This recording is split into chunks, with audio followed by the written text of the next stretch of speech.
relationship between Israel and the United States is very, very strong. I mean, there's bipartisan support for Israel, which we appreciate. And not only that, I think support for Israel among the American people is at an all-time high.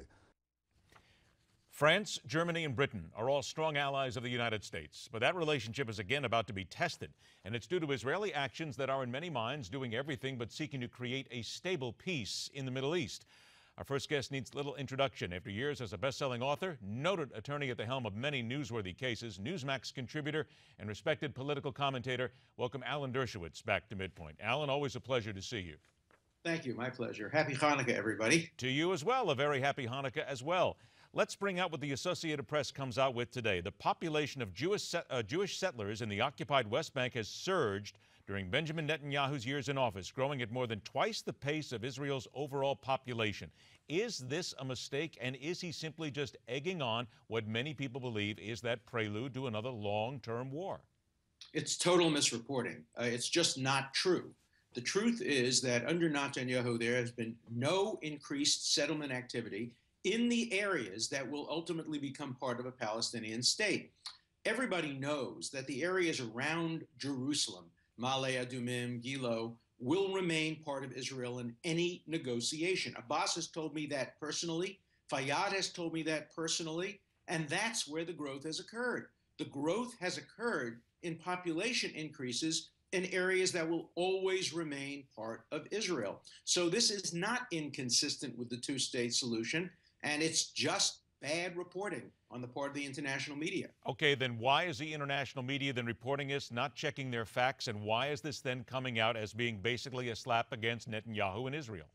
Well, because there's been tremendous bias by the international media against Israel. If you would just look at a map and see where new population areas are, you'll see they're in areas that everybody acknowledges will remain part of Israel. That is not inconsistent with the two-state solution. Let me give you an example. There's an area called Ma'ale Adumim. It's a suburb of Jerusalem. And there is a company there called SodaStream that employs 600 Palestinians. Everybody knows that that area will remain part of Israel, but people complain about it, and SodaStream now has to close down and unemploy 600 Palestinians who wanted to be employed, because the media insists on failing to understand the distinction between settlements in areas that will become part of a Palestinian state and settlements in areas that will remain part of Israel. That's the story, and that's the story the media is missing. Netanyahu has been very, very clear about not allowing increased settlement activity in areas that will be part of a Palestinian state. So he's getting a bum rap. The United Nations vote is coming up tomorrow. This is to recognize the Palestinians. They've been after this for some time now. Netanyahu has said that he wants the United States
to get involved and block the entire drive here. The United States has not said what they will do at this point. And again, we just heard Netanyahu say that our relations with the United States are very, very strong. It would seem to me that something's happening here. And again, the United States is taking its time and is not ready to completely back Israel in this action. Well, it should, and I believe it will. People forget that In 2008, Israel offered a two-state solution to the Palestinians who rejected it. In 2001, 2000, they offered a two-state solution. The onus is on the Palestinians. And these absurd notions that European countries like Sweden and Britain are offering the Palestinians recognition without urging them to do anything. The Palestinians are the barrier. They won't recognize Israel as the nation state of the Jewish people. They won't come to the negotiating table. And yet it's Israel that's being criticized and sanctioned. The pressure on the world should be placed on the Palestinians to come to the negotiating table. Israel's ready to negotiate a two-state solution. The vast majority of Israelis favor a two-state solution. That's not true of the majority of the Palestinians. So if you're going to put sanctions on any country, if you're going to recognize anything, you don't encourage people who say no. You encourage people who offer peace. And so I think the pressures are all in the wrong direction. 20 seconds. What will it say to the Israelis if Washington does not exercise its UN Security Council veto against any Palestinian resolution? Well, they will, number one. If they don't, Congress will take action to undercut anything the president does. The American people support Israel, and the White House has to follow the American people on this issue. And the American people are right, because Israel wants peace, and the Palestinians are the ones who have rejected peace offers in 2000, 2001, 2008. That's what has to be kept in mind. I want to remind everybody that Alan's book is called Terror Tunnels, the case for Israel's just war against Hamas. It's a recommended reading. Alan, once again, we thank you for your time, and again, a very happy Hanukkah to you and your family.